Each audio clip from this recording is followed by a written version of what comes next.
madlang people, madlang tips, mga idols, mga loads. Good morning, nakapagkape na ba ang lahat? Ha? Hindi tayo ngayon guys sa Sila French ha? Aching, aching. Aching, aching, aching, aching, aching, aching, aching. Yun guys, yun nga nga. Hinatid ko lang yung anak ko sa bus terminal ng Florida. Dahil tuwid around.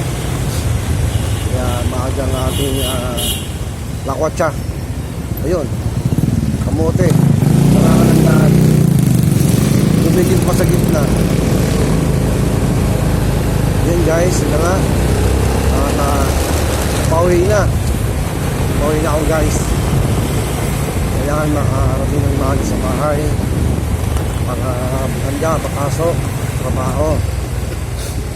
Kailangan hindi malate para maiwasan ng memo. Bagay, kailangan mo na akong late. By the way, nasa labas ako ngayon kaya mas may ilan kong maaga makarating sa bahay. Ligo uli. Pangalawang ligo sa umaga. At maghanda ng baon.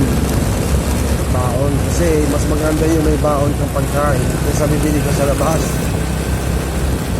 Dahil hindi mo naman alam ang kutsara tidor na ginagamit mo. Hindi naman sa pagmamalinis. Mabuti na yung safety.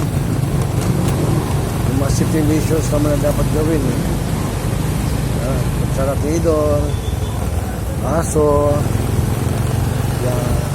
Sa akin naman, may bawon akong kutsara tidor at meron akong tumbler. Hindi naman sa pag-mamalinis, for sure lang ba. Kasi alam ng virus, hindi kayo masasabi kung saan makukuha. Mabuti rin sigurado tayo.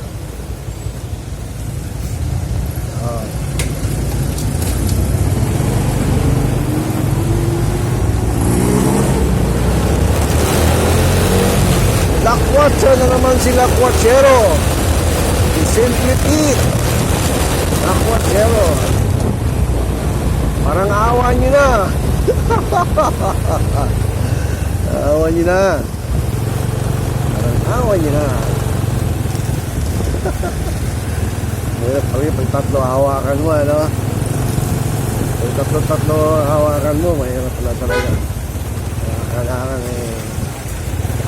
alam mo na, hindi ko sabihin kung nakasurvive, kailangan gagawa ng kailangan yung needs ni tararan secret. Naku, yun na, silaw na sa araw kasi naman hindi naalala ang shades.